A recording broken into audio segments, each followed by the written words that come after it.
Christmas Eve in Sleepy Hollow isn't like Christmas anywhere else. Here, the fog doesn't just roll over the Hudson, it crawls. My family has always gathered at my grandparents' ancestral mansion, a hulking Victorian beast of a house perched on a lonely hill.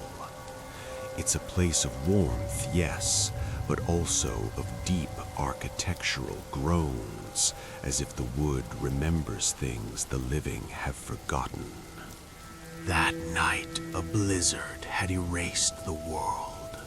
We were 20 souls huddled inside, a fortress of golden light against the white void outside. The smell of roasted turkey and sage was thick enough to taste. Laughter bounced off the high ceilings. We were safe, or so I thought. Then I saw him. He was tucked into the shadows of a velvet armchair in the far corner, an old man in a suit so black it seemed to swallow the light. He didn't have a plate. He didn't have a drink. He just was. His presence was terrifyingly natural. My cousins walked past him without a glance. My aunt laughed just inches from his knees.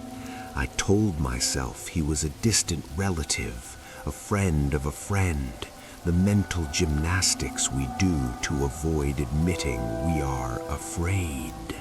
But as the night wore on, the stranger began to rot the atmosphere. His skin wasn't skin, it was waxy, poreless, like a mannequin left too long in the sun. When he finally turned his head to look at me, it didn't move on a neck of bone and muscle. It was the sound of a dry branch snapping under a heavy boot. His smile didn't reach his eyes, mostly because his eyes were nothing but two freezing, bottomless pits of glass. When I offered him wine, he mimicked the motion of drinking, but the liquid never left the glass. He was a puppet practicing how to be human, and he was failing. Even the dog knew. Our golden retriever, usually a beacon of mindless joy, approached him, caught one scent, and let out a whimper that made my blood turn to ice. He bolted, hiding under the table, trembling. And then the smell hit me. Beneath the gravy and the pine was the unmistakable, cloying stench of damp earth, grave soil. My cousin Sophie took a photo.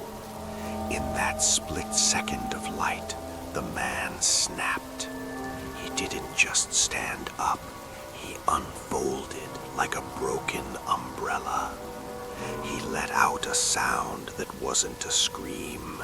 It was the low tectonic groan of the earth opening up. He vanished into the blizzard. But months later, Sophie found the photo. In the digital stillness, he wasn't looking at the camera. He was looking at me. And behind him, a clawed shadow was reaching out, inches from my throat. We had the house exorcised, but I've never gone back. Some guests, once invited in by your silence, never truly leave. 2017 was supposed to be our quiet Christmas. A new home in suburban Minnesota. Fresh snow, cinnamon candles, and the promise of peace. But peace is a fragile thing when you live across from the Vances. I first saw the cracks from my balcony. a silhouette of violence against a backdrop of twinkling fairy lights.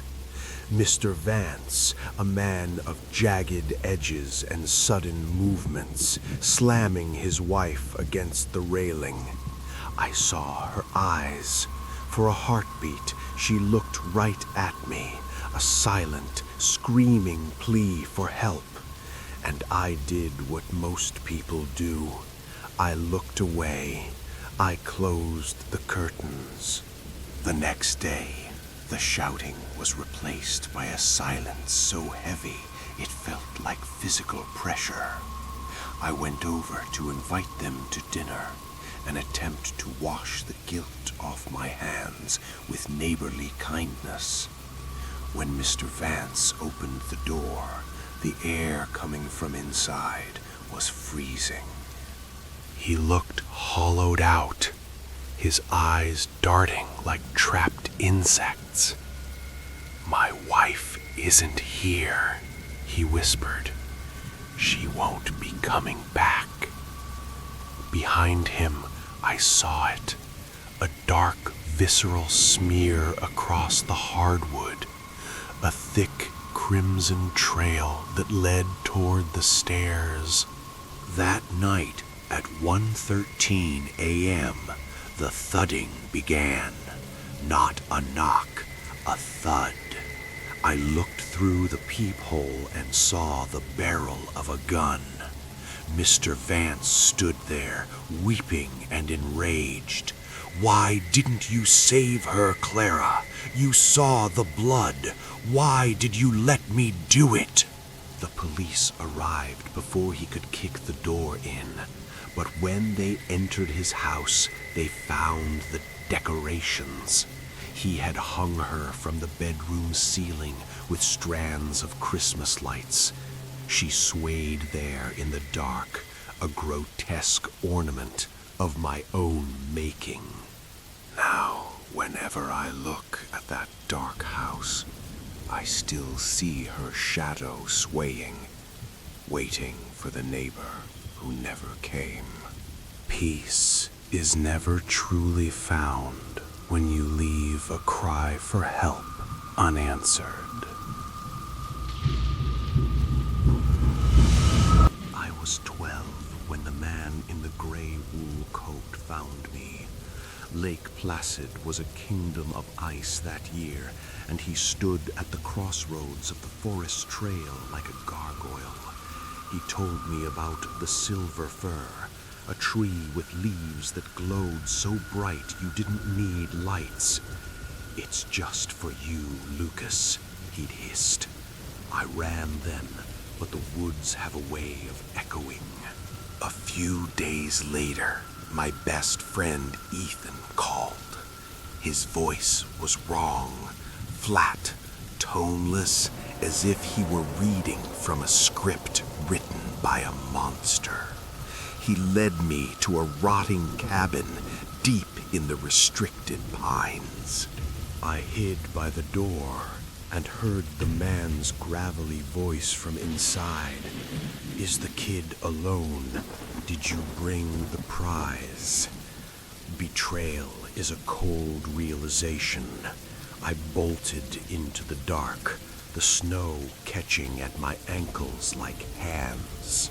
I could hear him behind me, whistling a Christmas carol, a twisted, rhythmic lullaby that grew louder with every step.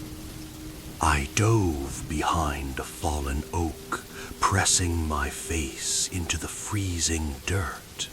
Then silence. Then a heavy weight on the log just inches above my head. I could smell his breath, foul like rotting meat and peppermint. "Come out, Lucas," he crooned. "I have a present for you. If you run home, I'll go visit your mom instead." I was seconds away from a heart attack when a flashlight beam cut through the trees. Our neighbor, a former ranger, had heard the commotion. The man vanished into the shadows like smoke. Ethan had been bought for drug money and a few empty promises.